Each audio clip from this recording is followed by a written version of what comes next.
Hey guys, what's up? It's Jeff again in chat again, coming to us live from beautiful Southwest Ohio, and we just finished another awesome mastery chat. Fantastic! It was really cool. We had co-moderators, kind of double teaming it. Our topic of empowering students and amplifying their voices was a really cool one. A lot of teachers that were very passionate about this, sharing a lot of really cool stuff. I thought Roman and Brandi did an awesome job with the questions and the engagement and stuff like that. So I loved it. Really, really cool. Chad, how are you feeling after? What was your sort of thought process and feeling throughout the chat? I'm feeling good. Like I'm feeling better about all the awesome people in Teach Better Nation wanting to give their students more voice. Honestly, I thought it was great hearing all the different ideas. I also was amazed at the different perspectives on what student voice is. So some people, I saw some teachers talking about student voice is explaining if you understand a concept or not, and then others teachers focused on student voice is students being happy with who they are. Roman talked about that a little bit about how he wants his students to like kind of own their story. Sure. I actually have a cousin who's an art teacher in Columbus, and he really focuses on like mythology and having students write their own kind of mythologies and their own stories in the inner city. Excuse me. But I think that was really cool to me, is seeing all of these different perspectives on what student voice is. And I think the one thing that tied them all together is every single one of those things lifts up a certain aspect of the student's inner thoughts, inner feelings, or inner voice in one way, shape, or form. So I think the end goal is the same, but I think we all kind of approach it in different ways. And I think combining those ways could be even more powerful. So really cool topic, great responses, awesome participation. So all around, I'm feeling good and a little bit rejuvenated after a long week. So I needed love it. And I love it. So question one was, how do you empower students to use their voice inside and outside?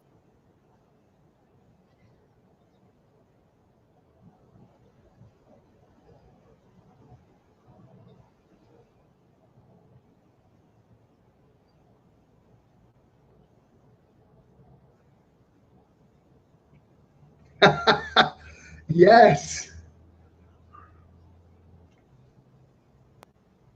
Yeah. I think we may have lost Jeff. I'm not actually sure if I'm still alive anymore.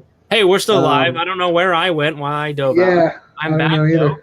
I just duck out. So I was going on about what she said. I guess must have been so into her answer that I just disappeared. Because why not? Anyway, shout out to Be Live for that technical error. So she said about listening a lot, but then she said, I model, I teach. She requires effective communication. And I love that she said she gives time to discuss, time to disagree, and then time to reflect, which I thought was really cool. And then she encourages a lot of questioning outside of her classroom too. So some really cool stuff there. So there's two parts of that I love that I just want to highlight. Yeah, go. So the first part is like the listening part. I did some work with some teachers in Illinois on classroom management. And one of the big things I focused on was listening to students. And I don't mean in like when they're talking listening. I mean everything a student does tells you something, right? So even when students are being disruptive, even when they're disengaging, or whether they seem like they're being quote unquote lazy, or they seem like they're being disrespectful, every single thing a student does is data, is information, is them telling you something. And you have two options as a teacher, right? You can value that information and respond to it in a caring and supportive way, which is the best thing you can do. Or you can just simply react to it, control it, squash it, and move on. So I think that's really cool, because that's something I hadn't thought of until I heard that was student voice can also be articulated in negative ways from students, right? But how we interpret that and how we use that student voice in those negative situations can be a huge game changer. Because if I take that negative situation, and I've had experiences myself like this where a student blows up or gets really frustrated. And when you stop and show them that, like, listen, I'm valuing how you feel right now. I'm valuing what you said to me, but that's not appropriate. But like, let's talk through why it happened. You can make a huge breakthrough at that moment, because whether they want to be or not, like, a student's really vulnerable at that point. Like, they've opened up and they've shared a lot, even though it's not in a positive way. So being able to flip that into a positive and really get your student to open up a bit more, that's a whole nother level of listening and giving value to their voice, right? Yeah. So I think the chat focused a lot on positive student voice, but I think student voice is student voice, whether it's positive or negative. Yeah. And I love the focus that she had on listening, because we have to hear what they're saying. And what was the last part that she said? Because I was going to say something about that, but I forgot. She said that she encouraged lots of questions outside of her classroom. She also mentioned that she gives time to discuss and to disagree. Yeah. So I think this goes into the disagreement part is great too, but the outside of class. That's Jeff, pretty good. Yeah, that's pretty good. That's a proud moment, man. Make sure you saw that. Moment for me. That's awesome, Jeff. Let us know how that goes. Yeah, use it as an opportunity to break down some walls that students trying to say or tell you something, right? Yeah. And a lot of times they don't have the tools to do that. So Jeff, I wish you the best of luck in that interaction. Feel free to shoot me a text or an email and let me know how that goes. I'd love to hear it. But that goes on to what I was saying before about outside of class. Yeah. Your interactions with students and hearing their voice should not only be in an academic setting.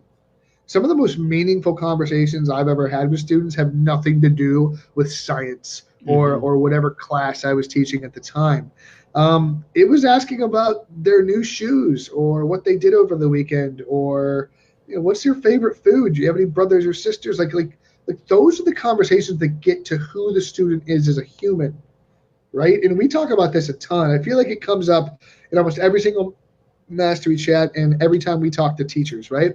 But like, if you don't connect to them and value them as humans first, if you don't connect to them as people, it becomes really hard to connect to them in a meaningful way from teacher to student. Yeah. So like, making those connections is something I always say is like, have 1,000 conversations about nothing, right? Like, that's when you're going to break down those communications so that when you enter the academic setting, those conversations are more meaningful to the student because they value you as a person as well, because they know that you value them back. So it's a two-way street. And that's, I think, the crux of lifting student voice up is giving them value, letting them feel valued in that conversation when you talk to them, getting on their level. And when they open up, positive, negative, or what have you, like receiving that, listening, and then responding in a supportive as possible way. So gotta say hi to Ray and Tiffany who popped in. Veronica, hi. She just jumped in with some hands there. I was gonna touch on, let's see. Question 3 was, how do you let your students know that you value their voice? I grabbed a snapshot of Romans. He says, I ask them questions or get them to lead the learning. He then goes on to say that he wants to hear every student speak daily. It is important to not only listen with intent to question, but also, he said once he learns about his students, he makes sure to have conversations and to incorporate their lives into the classroom. That goes a little bit like with what you were just talking about. I love that. It's getting to know your students and incorporating the things that you learn about and those little things that make them unique into your classroom stuff. So do you want to touch on? Can you touch on this quickly? Like, I think we've already sort of said it, but kind of wrap it up. Like, of how do we let them know? Like, how do we go about making sure that they understand that we do value their voice and that we do want them to speak up and to build that environment for them? So I'm going to steal a page from like counseling and psychology a bit here, and I think that's okay, because I think when we're dealing with students, especially depending on what they're going through, this is really important. But a lot of things like listening to hear instead of listening to respond, right? Like making a note of that. That's something I still work on as a person, right? I was diagnosed with ADHD as a kid. Like I have a really short attention span. So that's something I've had to really work on as a teacher, as a person, as a coach, as a trainer with teachers all the time. And I think I'm getting better at it. But even with students, it's really important because a lot of times we feel like as teachers, we already have the answer so that their input isn't required, but we want them to feel good about themselves. So we'll listen to them talk for a couple seconds. But if we stop that and we go, let me hear exactly what they're saying. Let me focus on them and their thought process and what they're saying. The amount of information we can gather is absolutely outstanding. So that's the first thing. I mean, listening to hear as opposed to listening to respond. Or waiting for them to be done so you can say what you were going to say anyway. Like letting that become more organic. Another thing is repeat back what they said and how you interpreted it. Yeah, that's huge. Especially in emotional situations. So, whether, I don't know if Jeff's still on, but like if you're in an argument with a student, something that was really helpful for me was me acknowledging what they were doing and how it made me feel so that they would explicitly understand what they had said to me and how I was interpreting it. So if I'm going to role play this, right? That's a great point, Angela. If I'm going to role play this, student might say, I don't like your class. It's boring.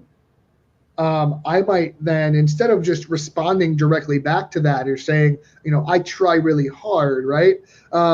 You can say something like, okay, I understand that you're telling me that you think my class is boring. The way I interpret that is that there might be some things I can change to make this experience more positive or better for you. Is that correct?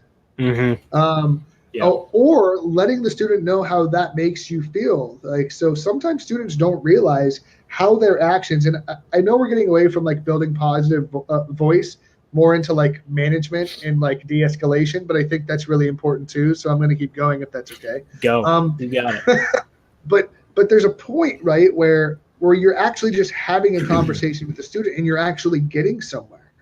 Because now, just by repeating back and going, you're saying this, just so you're aware, this is what that means to me. This is how that makes me feel. Is that how you wanted to make me feel by saying this? And whether that's an emotional response or that's a or academic response, because even in an academic set, Jeff, I see that you said that this is this. Is it because you're thinking of it in this way? And then like letting them continue to articulate their thoughts, because another thing students aren't always great at is articulating themselves. So if they say something, us intently listening, not to reply, but to hear, right?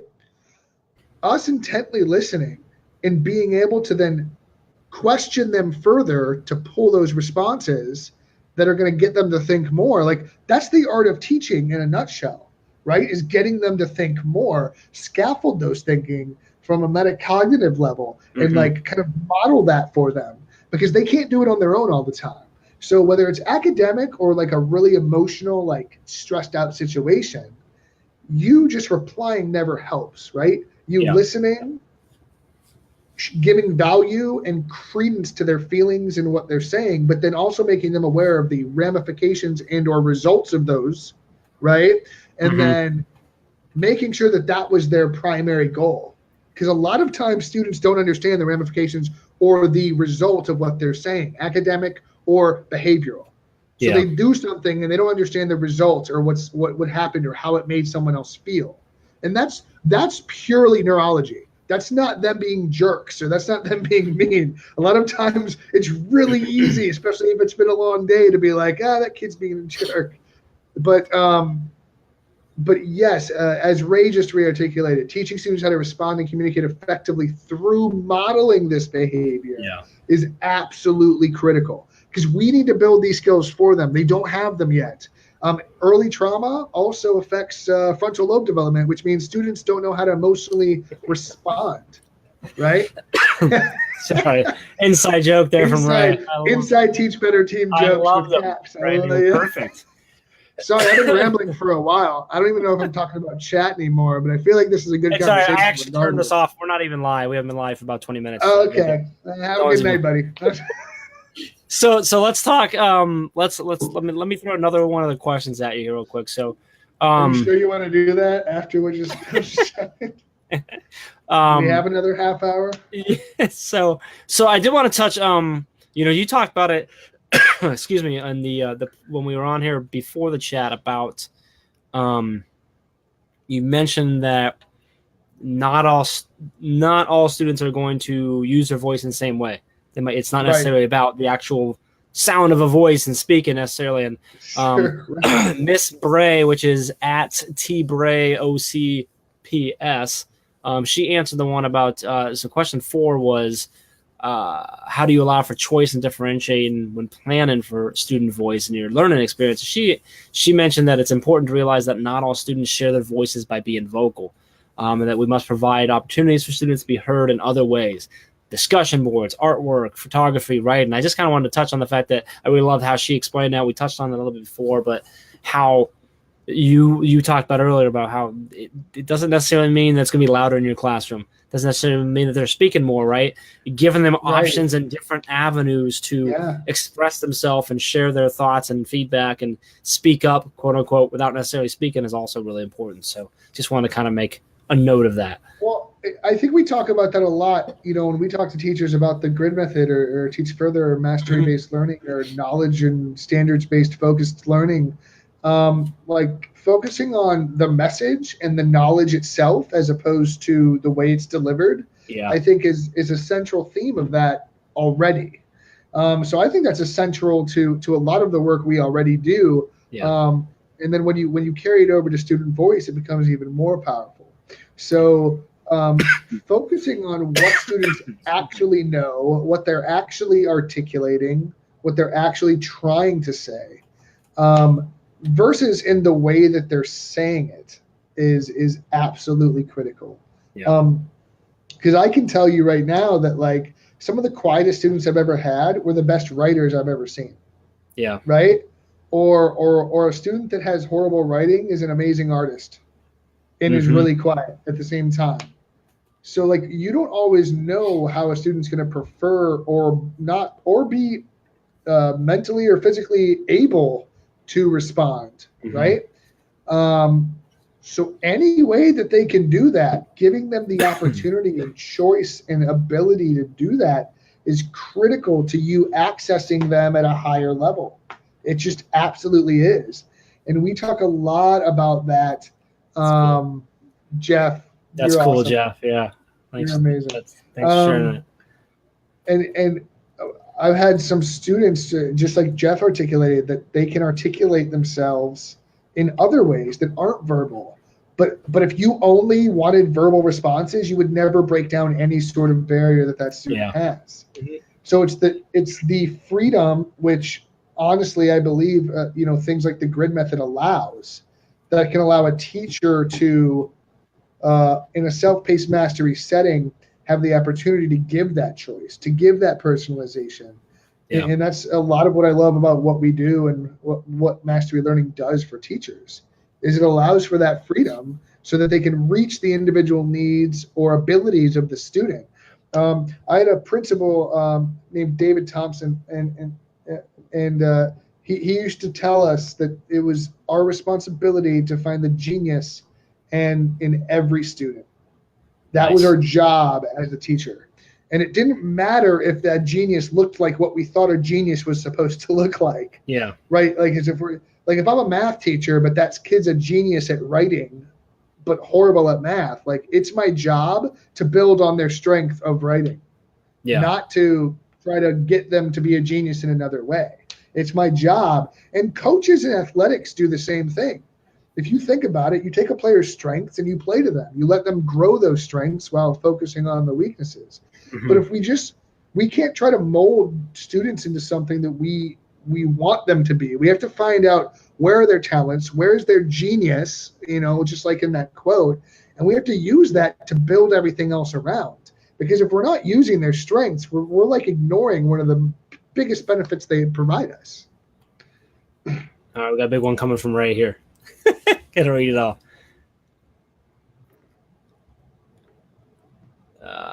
Sorry for the run on. Yeah. Yeah. Yeah, I love that.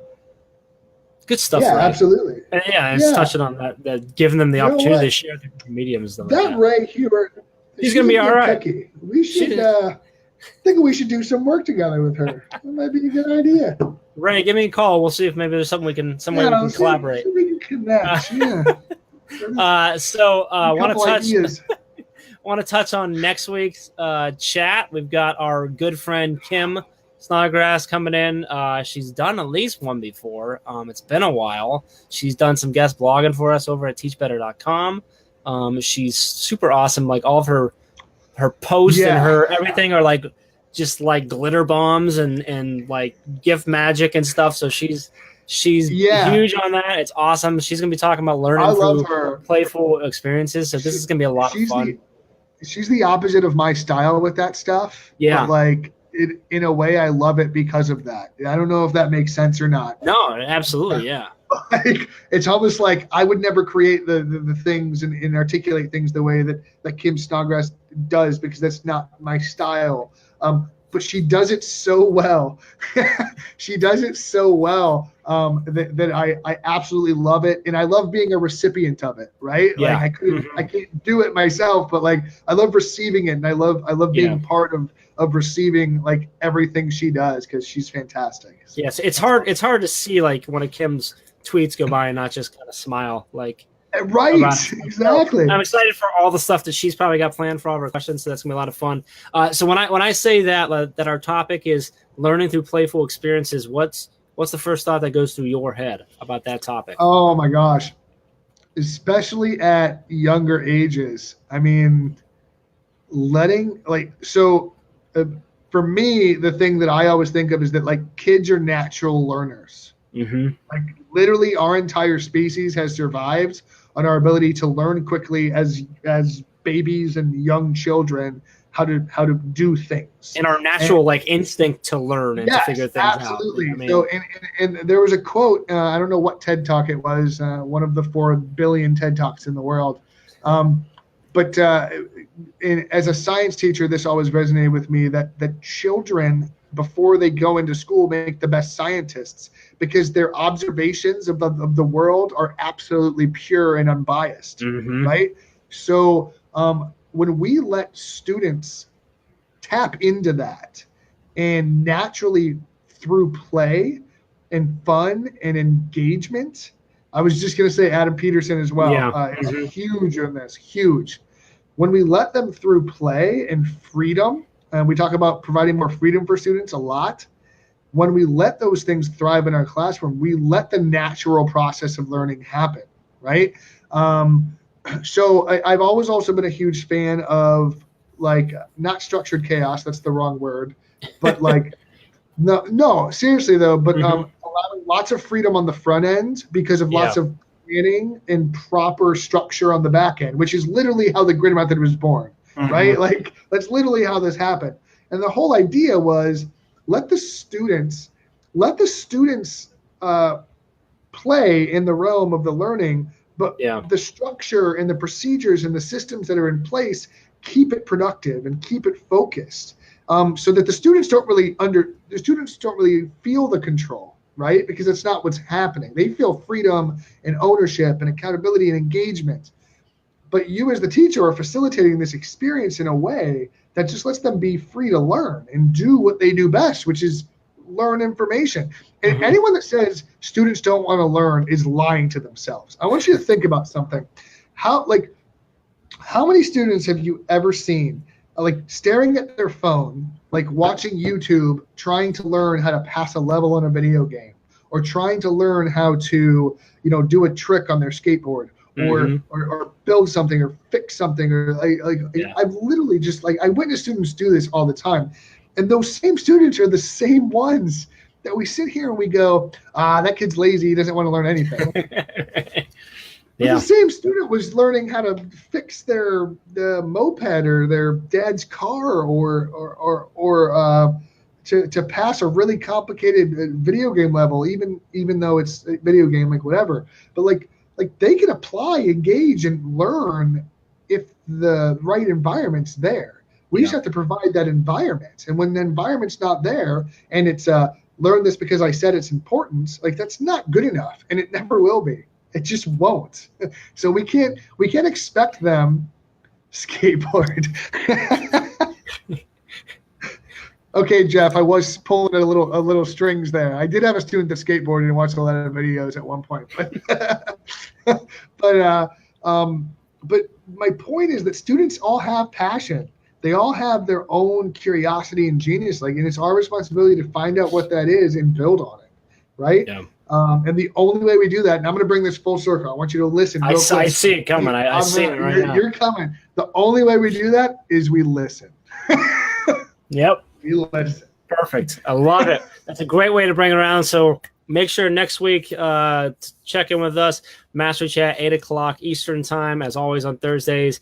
The amazing Kim Snodgrass leading us, learning through playful experiences. Huge shout out to Roman and Brandi for an amazing chat tonight, and all of you for being on there. Also next week, new episode of the Teach Better Talk podcast. If you haven't been listening to that, Brian Zwimke, who's a principal in Illinois, also the vice president of the Association of Illinois Middle Schools. Yes, there. He is our guest on that episode. So that's going to be episode number, what are we at, 5, 6, 6 that are out 54. Now? Awesome stuff. I wanted to touch because we haven't talked about it. We've had so many things going on, but we haven't talked a lot recently anyway. But we just released a new course like a week or two ago by Bite Size Mastery. So make sure you head over to teachbetteracademy.com. That course is there. It's up. It's also included in the membership if you already have your membership. Awesome. Great stuff. We have a couple more courses on the way in these next 2 months. So some good stuff coming up. Thank you, Jeff, for everything that you do, man. We appreciate it. I think Jeff gets the best participant award for tonight's chat. Jeff, we want to hear how your interaction goes tomorrow with the student that you said you're going to approach differently. So maybe share that in the Teach Better Team private group. And do that, which, by the way, if you're not a member of the Teach Better Team private group, just search Teach Better Team on Facebook and we'll get you into that. Just click join and we'll get you added. So we will see you guys next week. We'll be here live before the chat and we'll be here live after the chat. And as always, you can go over to teachbetter.com and get anything you need from us. So thank you guys. Appreciate it and have a great rest of your night. See ya.